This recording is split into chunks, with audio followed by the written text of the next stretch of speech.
Midnight rain poured in sheets, slanting under the push of a cold wind that carried the smell of wet asphalt and diesel.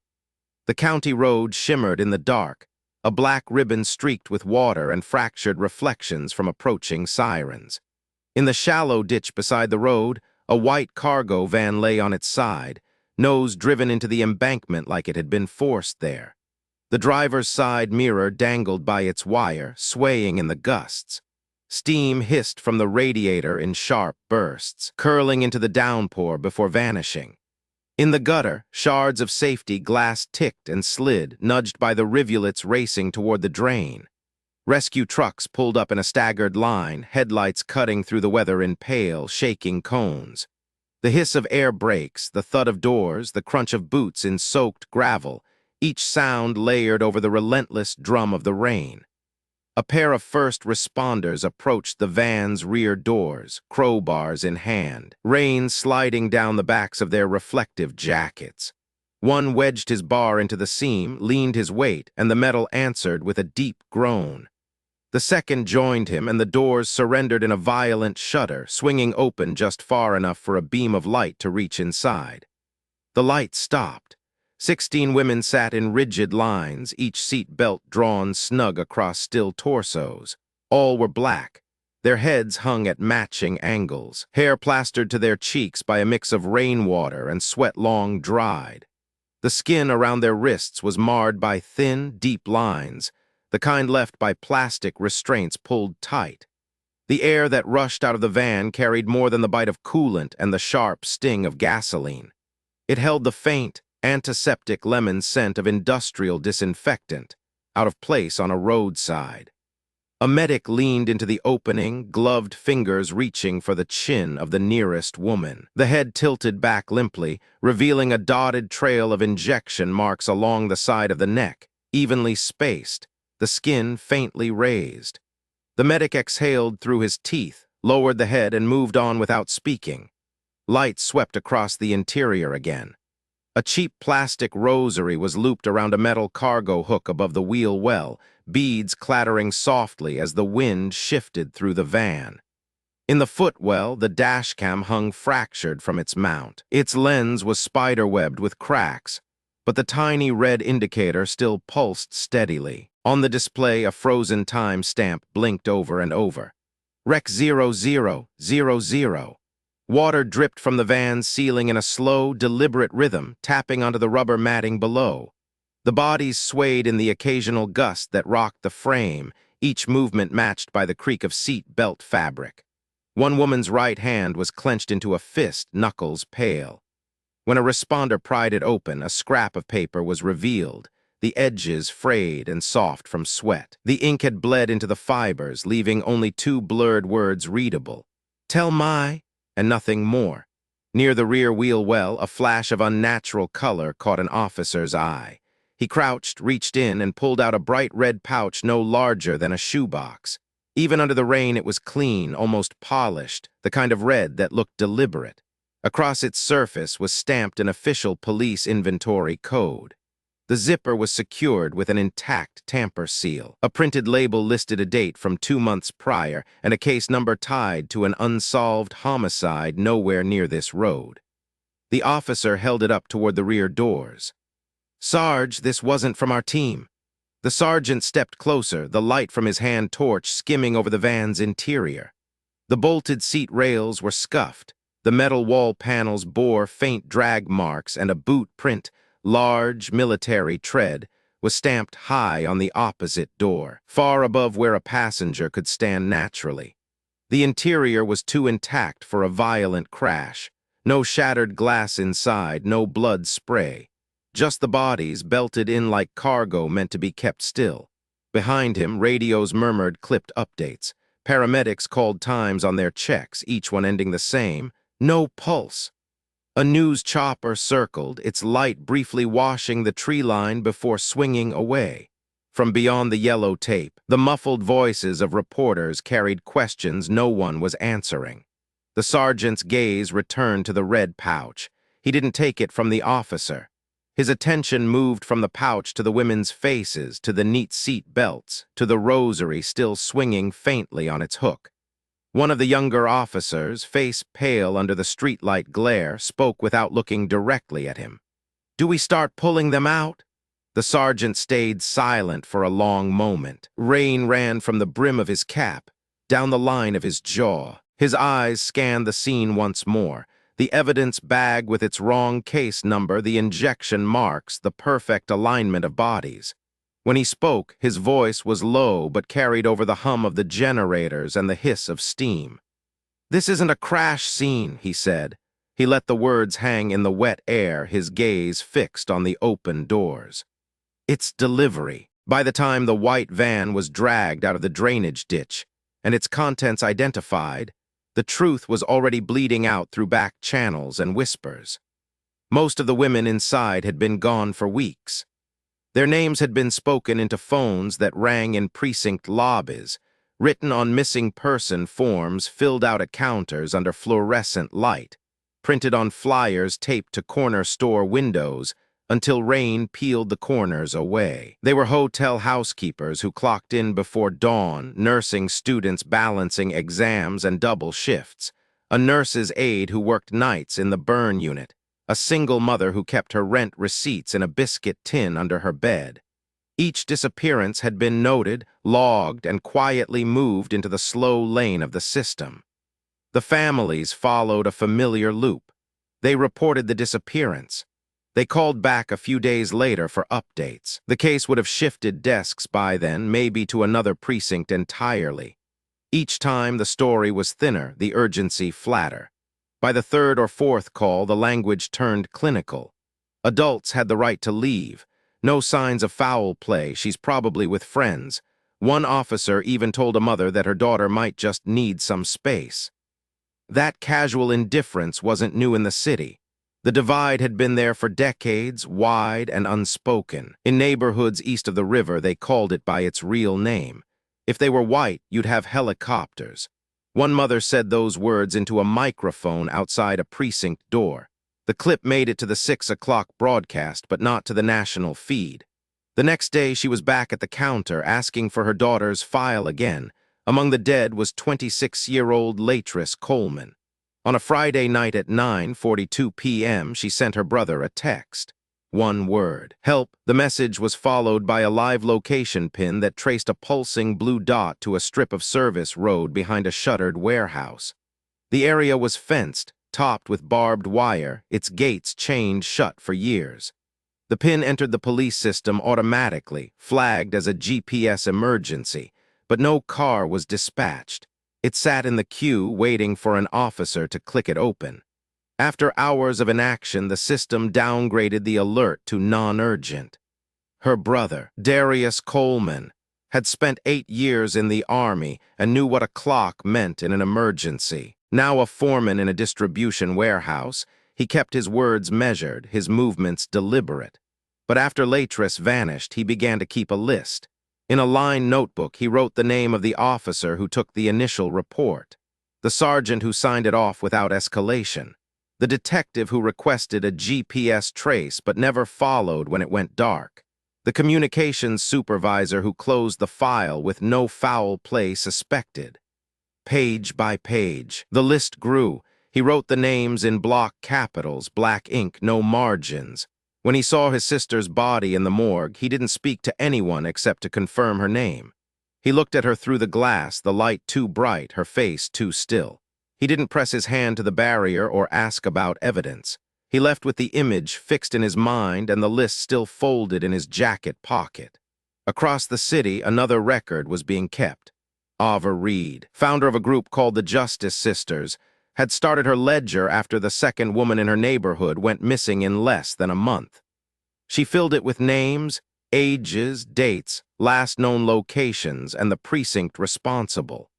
She marked pages with red tabs for the dead, blue for the missing, black for those who were never officially entered into the system. The book had grown thick in her hands, its edges softened by constant handling, its ink smudged where her pen had dug too deep. The night the crash made the news, Ava paused the footage of the van, writing the license plate into her ledger. She didn't need confirmation to know most of the names were already in her pages. 3 days after the crash, A copy of the department's internal dispatch log appeared in the inbox of a freelance reporter. It was 37 pages long. On page 17, line 42, was an entry stamped with Latris Coleman's name. Time received, 9:42 p.m. Call type, SOS text with live GPS. Priority low, remarks, adult female, possible voluntary absence. Disposition, cleared by officer. Time cleared, 2:13 a.m. The reporter sent it to Ava first. Ava sent it to Darius. Within hours, it was posted to neighborhood watch groups, texted in threads that crossed blocks, shared in church basements and barber shops. The reaction wasn't surprise. It was confirmation of what everyone already believed. The department called a press conference the next morning. The public information officer stood under a bank of microphones, reading from a prepared card about resource allocation and triage protocols. His voice didn't change when he said the words, "Every effort was made." From the crowd, Darius listened without blinking, his list folded flat in his palm. Ava stood beside him, the ledger pressed to her hip. That night, the first toxicology results came in from the medical examiner. The reports weren't sent to the press. They went to the sergeant who had opened the van's doors and to the detectives assigned to the case. The first 3 victims tested showed the same substance in their blood, a veterinary sedative strong enough to drop a horse in seconds. It was fast-acting, left minimal trace after an hour, and was commercially available only to licensed operators. The brand name matched inventory records from a local private security contractor. On paper, they provided building security, prisoner transport, and community safety operations under multiple municipal contracts. In practice, their vehicles had been seen escorting impound tows, clearing homeless encampments, and acting as overflow detention units when the jails were full. The sergeant read the report twice. Outside, rain moved against the glass in thin silver lines. He closed the folder, resting both hands on its cover. In his head, the images lined up, the perfect alignment of bodies, the unbroken seat belts, the wrong case number on the evidence bag. The van had not been taking anyone to safety. It had been making a delivery. At 6:58 a.m., the automatic doors of the 4th precinct slid open with their usual sigh. But instead of the hollow quiet of shift change, the lobby was already lined with bodies standing still. The women were shoulder to shoulder, damp coats dripping onto the tile, their faces unreadable. Outside, the rain pressed against the glass in steady silver lines. Ava Reed stood at the far end, her ledger clutched to her chest, watching the clock above the desk sergeant's head. When the second hand touched 12, she gave a small nod. The sound came all at once, 15 bodies lowering to the floor in perfect timing. The wet fabric hit tile with a dull slap. Arms spread, eyes shut. Water pooled under them, their coats and scarves making dark halos on the floor. For a moment, the fluorescent lights reflected off the sheen and doubled the scene, as if a mirror had been laid beneath them. A rookie in a windbreaker hesitated mid-step, unsure if he was looking at a protest or an emergency. His hand hovered over his radio. The desk sergeant, coffee steaming beside him, raised a palm and muttered, "No arrests." His voice was low, more like an order to himself than to the room. The rookie approached Ava, bending slightly as if trying not to disturb something fragile. "Ma'am, you can't stay here," he said. Ava opened her eyes, locked on his, and replied, "We'll move when someone says their names." Outside, the sidewalk crowd thickened. Phones were raised, recording through the glass. A woman in a hospital scrub jacket held her camera steady, lips moving as she read each face on the floor. A teenager traced the number 16 into the fog his breath left on the door. Someone began streaming live from a bench in the corner of the lobby, their lens catching the wet tile, the desk sergeant's stiff posture, the stillness of the bodies. By 7:10 a.m., hundreds were watching the stream. The comments scrolled fast. "Same story here, say their names. If they were white, you'd have helicopters." The desk sergeant spoke into his shoulder mic, eyes on the ceiling. "Lobby die-in confirmed, non-obstructive, no medical." His voice was flat, procedural, At 7:20 a.m., a shift lieutenant arrived, taking in the scene with one long look before ordering his officers to hold their positions. "We're not making the news carrying them out," he said. At 10:13 a.m., 20 blocks away, Darius Coleman sat at his kitchen table, blinds half closed. The phone in front of him was open to the last message from his sister. "Help." The map pin glowed in his mind even before he opened the screenshot, the timestamp burned in alongside it. He paired it with the leaked dispatch log, the one showing her SOS marked low priority and cleared at 2:13 a.m. Underneath the two images, he typed 3 words in block letters. This was ignored. He hit post. The message spread faster than rumor. It appeared in neighborhood group chats, on bulletin boards in laundromats, in break rooms, and on church basement cork boards. Each repost carried something new. Another screenshot of unanswered calls, another story of a file passed between precincts until it vanished. By noon, Channel 8 had replaced its midday segment with a red banner. Coleman family releases text from night of disappearance. At 1:00 p.m., the department's briefing room filled with cameras. The police chief read from a note card, his voice stripped of tone. "At this time, we have no indication of foul play in the matter of MS. Coleman's disappearance and death. We are awaiting further results from the coroner's office. We ask the public to remain patient and to allow the investigation to proceed." A Sentinel reporter cut in before he could continue. "Chief, 16 women found in a wrecked van, restrained, and you have no indication of foul play. Is that your official position?" Another voice demanded to know why the SOS was ignored. Cameras clicked like a burst of static. The chief didn't answer. He set down the card and left the room. The questions followed him to the door but died when it closed. That night, the rain turned the city into a mirror. In a fenced lot by the river, a white, city-contracted security truck sat under a buzzing sodium lamp. At 9:02 p.m., a hooded figure slipped through a gap in the fence. The hiss of spray paint broke the yard's silence. A giant black 16 took shape on the truck's side panel, its lines sharp and deliberate. Another masked figure knelt at the front tire with a blade. The first puncture was a sigh. The second, a slow exhale. Each tire let go of its air in a hiss until the sound filled the yard like a chorus of snakes.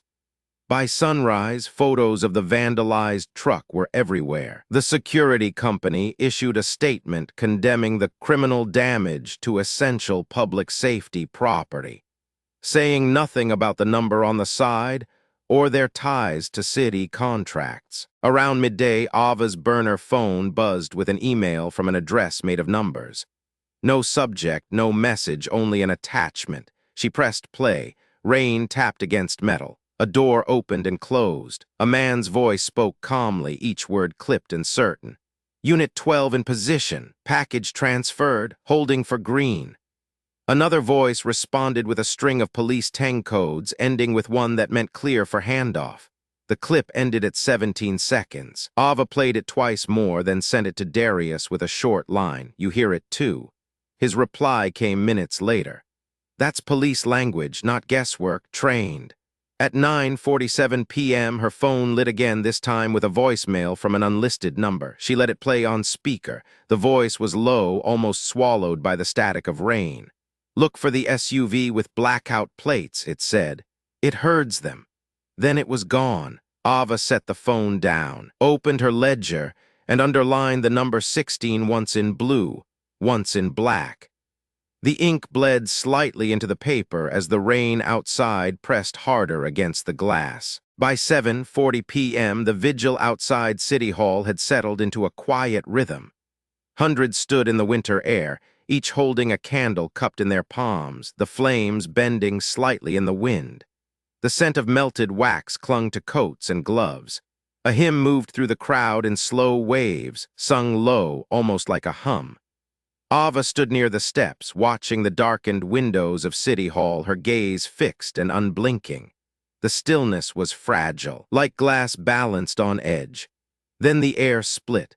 A brick hurled from somewhere deep in the crowd spun once before striking the lobby glass. The sound was sharp, a violent crack followed by a rush of shattering as the pane gave way. Glass fell in jagged sheets, scattering across the marble inside. The hymn broke mid-verse. People turned toward the sound, a ripple of confusion turning to panic. Shouts rose. Someone screamed for help.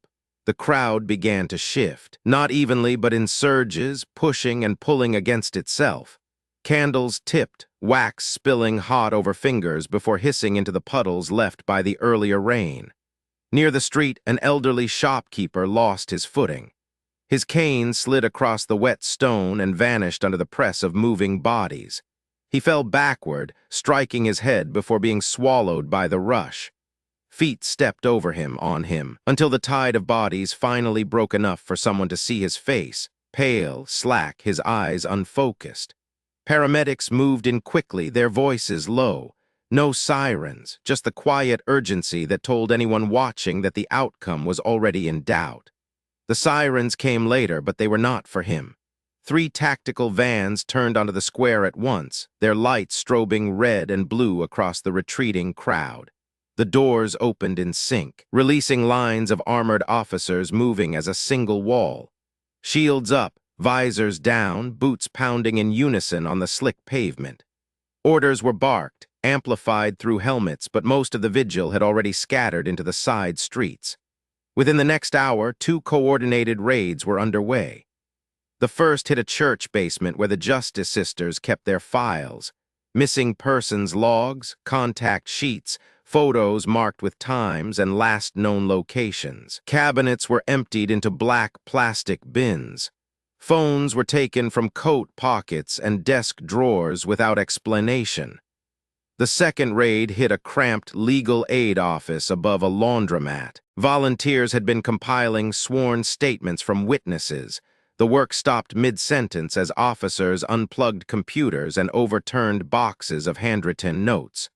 Every handset in sight was seized, each placed in a paper evidence bag. No warrants were read aloud. No receipts were given. The following morning, Ava returned to the victim's memorial wall. She stood beneath the line of photos taped to its surface, the faces of the missing looking out at the crowd gathering below. Her voice carried without strain.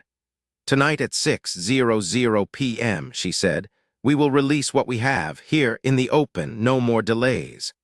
Phones came up, recording her words, heads nodded.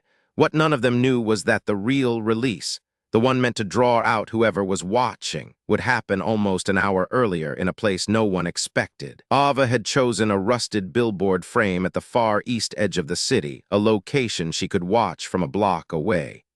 At 5:14 a.m. that same day, Darius's phone rang. The number was blocked. He answered without speaking. A man's voice, low and deliberate, came through. "You're the brother." There was no time to confirm. "If you want to see something, be at the tow yard by the canal before first light. Ask for me." The line went dead. By 5:50 a.m., the tow yard was wrapped in a gray mist, the kind that blurred the edges of everything. A hooded figure stood by the gate, scanning the empty road. When Darius approached, the man turned and led him between rows of dented cars and stripped trucks until they stopped at a black SUV. Its grill push bar was scarred with fresh, pale scratches, the kind made by cutting through branches or climbing out of a ditch. The worker opened the trunk, revealing a locked black case. Inside, resting in foam cutouts, were 16 smartphones. 15 were wiped clean, their factory reset screens glowing faintly. One was not. The cracked screen flickered as the man powered it up. Only a single video file remained. The clip lasted 17 seconds. The camera shook slightly as a van door slid shut. In the tinted reflection of the glass, something caught the light. A polished chrome shield, larger than a patrol badge, marked with the star and scroll of a sheriff's office command insignia. The clip ended abruptly, the screen returning to a dim home display. Later that afternoon, in a closed room at the precinct, a lieutenant leaned in toward the police chief. "If this goes federal," he said, his voice low, "we all get subpoenaed." The chief didn't answer. His eyes were locked on a single printed frame from the badge clip. At 5:05 p.m., under the rusted billboard frame, Ava handed a thick manila envelope to a woman in a janitor's uniform. Inside were stills from the badge clip and a handwritten list of municipal storage yards. The woman took it without a word and kept walking, disappearing into the evening trap. By dawn the next morning, the canal near the tow yard was still and dark. A jogger stopped, staring at a shape tangled in the reeds. It was the tow yard worker. He was face down, his jacket soaked, his skin already cooling in the early light. His key ring was still in his hand, except for one missing piece. The brass fob for the black SUV was gone. By 2:12 p.m., the courthouse steps were a crush of bodies and lenses. Reporters called out questions over each other, the heat from their camera lights mixing with the sharp winter glare. Microphones bobbed in the air like fishing lines. The crowd's attention shifted all at once when Darius came into view, moving against the current with his jaw locked and eyes fixed ahead. His right hand gripped something tight, the edges of the paper barely visible between his fingers. The envelope looked wrong even from a distance, creased, darkened in patches, one corner stiff with dried blood. Grease smudged the surface in long black arcs, grit clinging to it like it had been dragged across asphalt. It had been pulled from the wheel well of the black SUV hours earlier, wrapped in a scrap of mechanic's cloth and tucked into the inside pocket of Darius's jacket. Security officers closed in on him as he reached the top step, their eyes flicking to the envelope. Darius didn't slow. Inside the paper was a single typed page, 3 lines evenly spaced. The first line a set of GPS coordinates. The second a series of timestamps running backward, each spaced by roughly an hour. The third line was 2 letters, J.M., typed clean, no smudge, no flourish. Before the first question could land, the courthouse alarms shattered the air. A piercing, continuous wail rolled through the lobby, echoed down the corridors, and bled out into the street. The crowd outside tensed. Inside, the voice over the intercom was flat, rehearsed. All occupants evacuate immediately. This is not a drill. The sound of doors slamming open, heels striking tile, papers scattering. Deputies waved people toward the exits. Court clerks moved in tight groups, holding folders to their chests. On the mezzanine, a pair of elevators froze between floors with a metallic groan, their lights blinking in sequence. The building's breathing changed, the normal hum replaced by the clipped, mechanical rhythm of a system in lockdown. In the middle of it, a federal analyst in a slate-gray suit moved quickly down the east stairwell. The envelope was in his hand now, his fingers leaving faint sweat marks on the paper's surface. Behind him, 2 agents kept pace, their shoulders squared, eyes scanning. They did not speak. The analyst's jaw was clenched, the kind of expression that knew every second mattered, but none could be wasted. Outside, Darius stood on the curb, pressed back by the crowd as the building's front doors emptied in waves. The sirens in the distance were getting louder, joined now by the low chop of a helicopter over the river. Someone in the press corps shouted about a bomb threat. No one confirmed it, but the urgency in the movement told its own truth. Across the plaza, Ava watched the analyst emerge through a side door, his eyes down, his pace unwavering. The envelope was gone from Darius's hand, but not from the story. Ava had seen the bloodstain before it disappeared into the suit's grip. She knew enough to recognize when something had shifted, when the weight of a single object was now measured in lives instead of ounces. The envelope vanished into the back of an unmarked sedan, the door shutting before the crowd could close in. The vehicle slid into traffic without lights or siren, disappearing within seconds into the maze of one-way streets. Ava's eyes followed it until it turned out of sight. She didn't have the page, but she had the initials, and she had the coordinates burned into memory from the 2 seconds the wind had lifted the flap just enough. That was when her phone buzzed. 1 message, no name, no number, 3 words, "Check the report." The file that dropped into her inbox seconds later was not supposed to exist yet. It was the autopsy summary for the crash victims, stamped preliminary but complete in all the ways that mattered. Ava read the first line twice, thinking she had misunderstood. The cause of death was not listed as blunt force trauma from the crash. It was respiratory arrest combined with internal hemorrhaging in a window between 24 and 36 hours before the van ever left the depot. The van had not been the scene of the murders. It had been a stage. She kept reading, her stomach tightening. The victim's blood alcohol levels were negligible, but traces of ketamine were present in 7 of them. 2 had ligature marks around the wrists. 1 had a clean incision on the inner thigh consistent with post-mortem organ harvesting. The dates in the report matched the earliest timestamps on the paper from the envelope. By 4:25 p.m., the city's news feeds were carrying the headline in red. Autopsy report changes crash case to homicide investigation. Every station ran the grainy stock footage of the mangled van. The words, 24:36 hours before crash, plastered over it. The CEO of the city's contracted security firm appeared live on Channel 7, wearing the same expressionless half-smile he'd used in budget hearings. "We categorically deny any involvement in this matter," he said, looking directly into the camera. "We will cooperate fully with all lawful investigations. However, this company will not be made a scapegoat for an unrelated criminal act simply because our vehicles share a similar profile." The statement should have ended there, but he kept talking, voice tightening. "Those who seek to politicize this tragedy to destabilize the safety framework we provide are playing with fire." He did not mention the initials JM. By evening, the pressure moved inward. In a cramped office 3 floors above the precinct's motor pool, a detective slid an evidence log across a desk toward Ava. She saw the item in question listed on the 3rd line, evidence bag. VIN hash matches van signed out by Deputy Sheriff Jordan Morrow not returned. The initials from the envelope, a name that now had jurisdictional weight. Ava asked where the bag was now. The detective looked at the closed door, then leaned forward. "If you're smart, you'll stop asking. The logs are air-gapped, but the moment this crosses the wrong desk, you'll have unmarked cars outside your place." He pushed the log back toward her without taking a copy.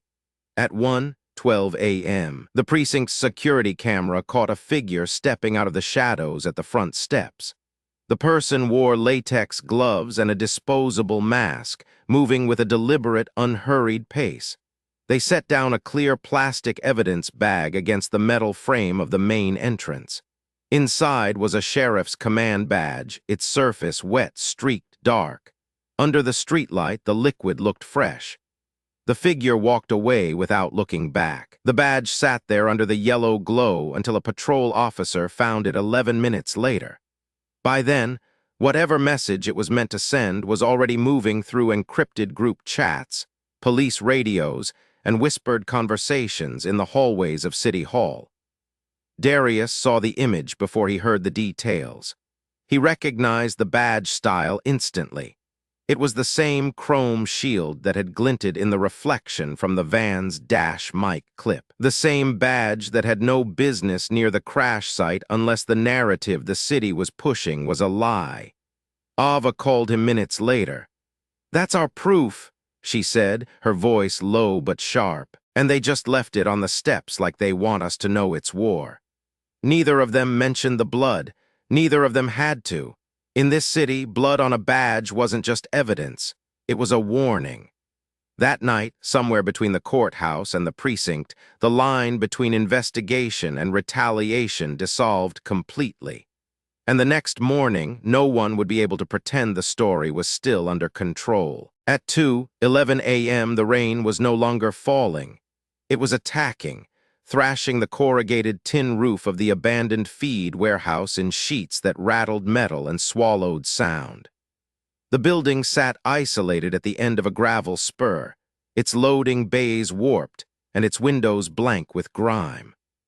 9 minutes earlier, the power to the entire block had gone down, killing the street lamps and leaving the alleys in perfect blackout. The only light came in sharp white bursts from lightning or from the faint ghost green glow of optics as the federal task force took their positions in the mud.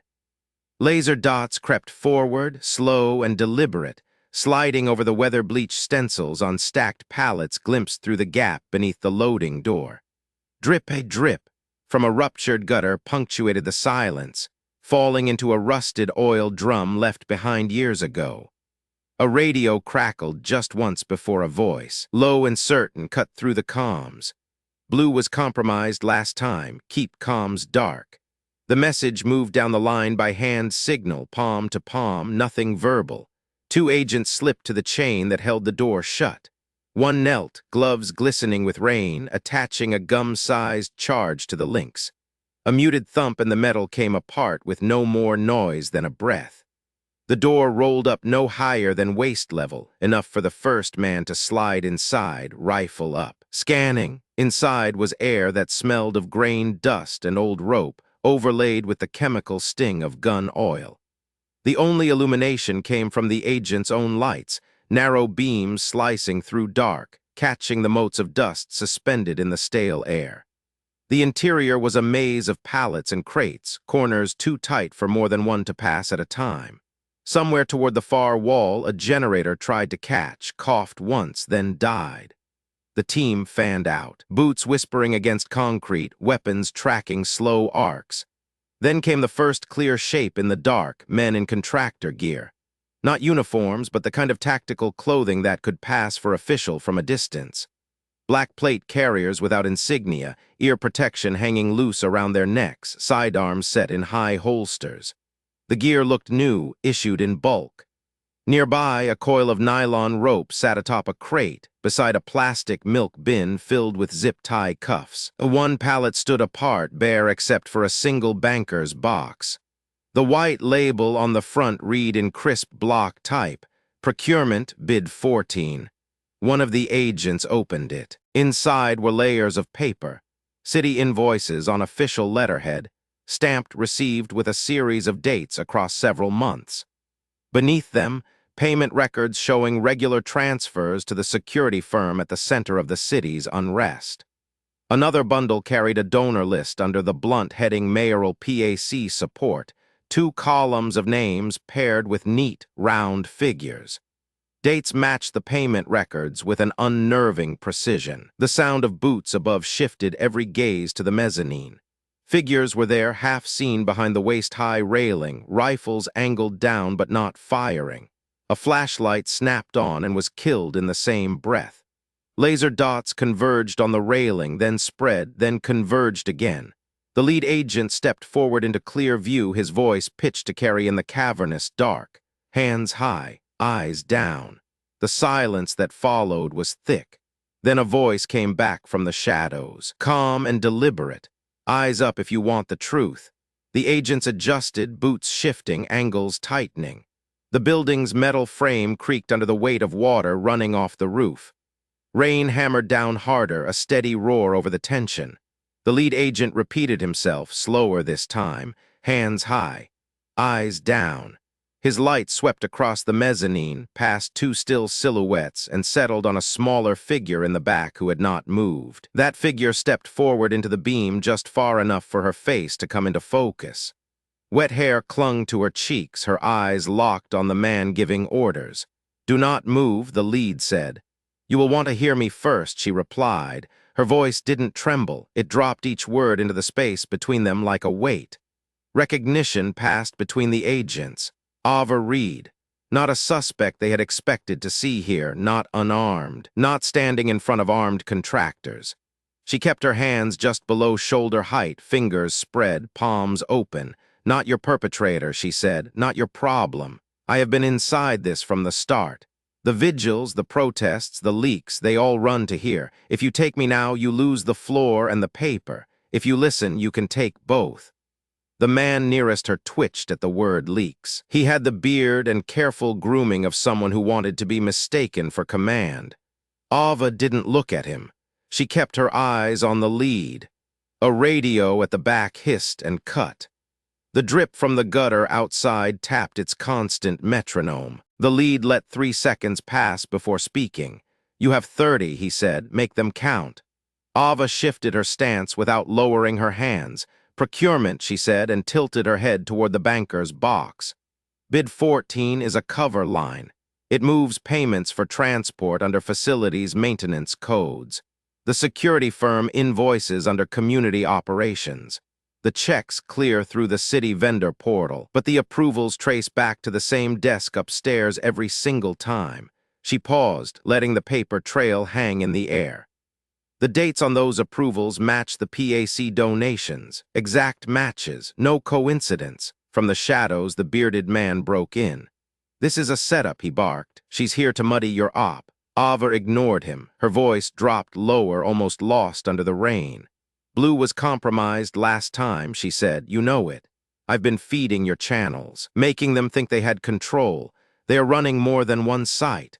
This one isn't the only warehouse, and it's not even the first." The bearded man's jaw flexed, his gaze darting toward the upper corner where a dark security dome was mounted, its red indicator dead. The lead agent caught the glance and made a signal. Two agents peeled off toward the wall, keeping low. From behind a stack of shrink-wrapped feed bags, a sudden scrape echoed, like a boot sliding over grit. The tension in the air went taut, and then Deputy Jordan Morrow stepped out. His vest was damp, his left sleeve darkened with a long streak of something more than rain. His sidearm was still holstered, but his eyes were restless, scanning every face like he was calculating angles. He saw Ava and froze. "You," he said, voice tight like recognition and fury were fighting for room. "You've been playing both sides." Ava didn't flinch. "I've been playing the truth. You just didn't see which side it was going to burn." Morrow's lip curled, but his hand never left his weapon. He took a step toward the banker's box and then stopped as though the paper inside might detonate. "We were told to move inventory," he said suddenly, the words sharper than gunfire in the cold air. From upstairs, every head turned toward him. The lead agent asked, "Who's upstairs?" Morrow's chin dipped toward the box. "It's in there." The approvals. The procurement director signed every order. He didn't say victims, but Ava did. "You routed victims through security transports," she said, her voice like glass on concrete, straight to a private site outside the city. Morrow's jaw worked once, then he nodded. The sound that followed wasn't dialogue. It was the crack of a rifle from the mezzanine. The agent nearest the box jerked sideways, body armor absorbing the impact but knocking him flat. Another shot, this one low, grazing Morrow's arm. He swore, stumbled back, and went to draw, but water exploded from overhead as a round punched through the sprinkler pipe. In an instant, the warehouse became a downpour inside a downpour, water hammering concrete, soaking paper, drowning the smell of gun oil in rust and iron. Agents moved in, voices clipped, corralling the armed men into the open. Ava backed toward the box, shielding it from the spray with her body as she closed the lid. She met the lead's eyes through the curtain of water. "You lose this, and you lose the case." A flashbang cracked from somewhere behind the pallets, white light swallowing every shadow for a heartbeat. When the noise cleared, three of the contractor-clad men were face down, wrists cuffed. The bearded man was gone. Morrow sat against a post, clutching his arm, his eyes on Ava like he was still deciding whether she was his enemy or the only thing keeping him alive. The lead knelt beside him, pressing down on the wound. "You're going to tell me where the site is," he said. Morrow shook his head once, then stopped, grimacing. "You don't get it. This isn't the only site, and it isn't the first warehouse." Through the haze of water and breath, Ava's voice cut clean. "Then you'd better move before they torch it." By the time the backup team flooded in from the loading bay, the procurement director was on his knees, wrists bound, his suit jacket plastered to him like a second skin. His eyes were half-lidded, his expression unreadable until he looked at Ava and smiled, slow and deliberate like they shared a private joke. They hauled him past the banker's box, past the stacks of pallets dripping under the failing sprinklers. Rain outside had softened to a steady hiss, gray light creeping through the high windows. The director's smile didn't fade. As the cuffs clicked tight and they walked him toward the bay, he leaned in just enough for the lead agent to hear. "You still don't have the warehouse before this one." Then he looked straight at Ava and added, "And you never will." The words hung there in the damp air, heavier than the rain, heavier than the box full of paper that might burn the city to its foundation. The lead didn't answer. Ava didn't blink. Morrow closed his eyes. Outside, the sun was beginning to thin the night, and somewhere out there, another warehouse waited. The rain had stopped hours ago, but the streets still held the smell of it. Wet asphalt, iron from the drains, and something faintly floral from bouquets carried under arms. By mid-morning, a crowd formed outside the cathedral, though no bells rang. 16 coffins sat in a straight line across the front steps, each draped in white cloth that shifted with the breeze. The edges had been pinned to keep from fluttering too much, but the air caught them anyway, teasing a glimpse of polished wood beneath. At the base of each coffin was a framed photograph, some studio portraits, some candid snapshots, but all too small to fill the space they left behind. The choir's voices were low, their harmonies frayed at the edges. They sang without looking up, eyes fixed on their hymnals as if the printed words could keep them from breaking. In the front row, mothers clutched folded posters, missing person flyers with edges worn soft from being taped and untaped, carried to vigils, police stations, and newsrooms. The paper was creased, smudged, and in some places torn, but the faces were still visible. Now those same flyers had become memorials. Some women pressed them to their chests like shields, others let them hang limp at their sides. The crowd was not just family. Strangers had come too, people who had never met the victims but felt the pull of the story. They stood shoulder to shoulder, sometimes touching hands without meaning to. In a city divided by lines drawn long before this case, those lines seemed momentarily blurred. No one asked what side of town anyone was from. No one asked who they knew. Behind the line of coffins, officials stood in dark coats. They had not been invited to speak, but their presence was a quiet concession. They could not hide from this. Some kept their eyes lowered. Others looked straight ahead, faces set in expressions that could be read as solemn or simply calculated. By the afternoon, the legal response began to take shape. The procurement director was indicted on multiple felony charges: conspiracy, human trafficking, abuse of public funds. Deputy Jordan Morrow was charged with unlawful transport, obstruction of justice, and falsifying reports. The security firm at the center of the case saw its contracts frozen overnight. Its offices were locked under federal order, delivery trucks impounded in lots now watched by unmarked sedans. Civil suits began to stack up, families alleging gross negligence, systemic bias, and in some filings, wrongful death. The city council convened in an emergency session that stretched late into the night. By dawn, they had passed the Missing Persons Equity Act, a measure that would require all missing persons cases to trigger immediate response tiers, regardless of race, income level, or perceived credibility of the report. The vote was unanimous, though several members slipped out the back of the chamber rather than face the press. Inside the police department, the fallout was sharp and public. Officers who had downgraded Latress's SOS call from urgent to routine were terminated without appeal. 2 more resigned before their disciplinary hearings could be scheduled. One officer was found in his garage after an attempted suicide. The note he left was brief, only 4 words long: "I knew. I stayed." The department released no further comment. Still, something felt unfinished. In the evidence lockup, a junior property clerk was cataloging items returned from forensic processing when she found an object that had been overlooked: a slim flash drive sewn into the lining of Latress's jacket. It had been wrapped in a strip of floral print fabric, the stitching so neat it looked like part of the original design. She turned it over to her supervisor, who passed it to the task force. When they plugged it in, they found a single audio file.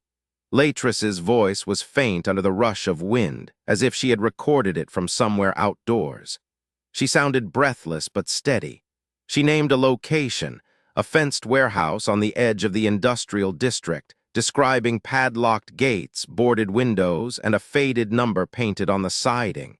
It was a site no one had mentioned in connection to the crash van. At the end of the recording, her tone shifted, quicker now. "Got the plate," she said, and recited a string of letters and numbers. Then there was silence, broken only by the sound of something metallic clattering against the ground. Within hours, federal agents were en route. They breached the warehouse before dawn, moving under the cover of floodlights mounted to black SUVs. Inside, the space was empty. The air carried a sharp sting of bleach, strong enough to make eyes water. The concrete floor was still damp, mop streaks glistening under their beams. In one corner, a drain cover had been removed. An agent leaned down, shining a light into the pipe, and caught the glint of something wedged between the grate and the bend. A child's bead bracelet, pink and yellow, the elastic stretched but intact. It was sealed in a bag, labeled and logged. No one could say where it had come from or how long it had been there. By the time the agents cleared the site, the sun was just beginning to lift over the rooftops, but the day already felt heavy. The lead investigator stood outside, staring at the chain-link fence as if the answer might be hidden in the rust. The location Latris had named was real.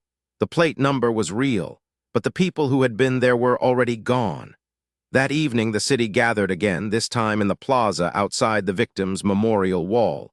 Candles were passed from hand to hand, each flame cupped against the wind. Darius stood near the front, his jacket collar turned up. The flash drive Latris had hidden still heavy in his pocket. When the microphone was offered to him, he hesitated for a breath, then stepped forward. The crowd quieted, the only sound the low hiss of rainwater draining through nearby gutters. He unfolded a small scrap of paper and read from it, his voice steady but carrying a weight that reached the edges of the square. "Count me," Latris's last line began, "so no one can erase me." The words hung there, caught between street lamps and candlelight, until the crowd echoed them back, not as a chant, but as a promise. In the days that followed, coverage shifted from the trial schedules and indictments to the question of scope. If the procurement director's ring had funneled victims to the crash van, how many others had been sent elsewhere? Federal sources, speaking off record, admitted they were looking at other transport patterns in 3 neighboring counties. The phrase multiple nodes began to appear in articles, a term borrowed from organized crime mapping. Then came the footage. A traffic camera 2 counties west captured a white van rolling through an intersection at exactly 03:03 a.m. The image was grainy, but the details were there. The same dent on the rear door as the crash van, the same mismatched wheel trim. This one was headed north, its taillights disappearing into a stretch of road without cameras for miles. Authorities refused to confirm whether it was linked, but the timing and location made the denial sound hollow. Civil suits swelled into class actions, drawing in families from outside the city who recognized patterns in their own disappearances. The Missing Persons Equity Act was cited as a model in other jurisdictions before it had even been fully implemented locally.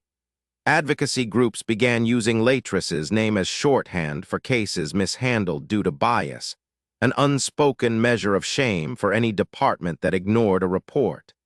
Still, for every reform and arrest, there was a shadow. At the precinct, an unmarked envelope arrived without postage, slipped under the watch commander's door. Inside was a single photograph, taken inside the bleached warehouse before it had been cleared, showing the bead bracelet still in the drain. On the back, in black marker, were 2 words, "Next load," no fingerprints, no return address. The message was clear. The network was not broken, only shifted. And as the city adjusted to its new laws, new trials, and new promises, the people who moved in darkness adjusted too. On the 1-week anniversary of the cathedral service, Darius returned to the memorial wall. The candles from that night had long since burned out, but fresh flowers leaned against the stone. He placed the slip of paper with Latris's last line beneath her photograph, weighting it with a smooth river rock. Then he stepped back, blending into the crowd, the words still visible under the street lamp. 16 was a headline. The network was the story.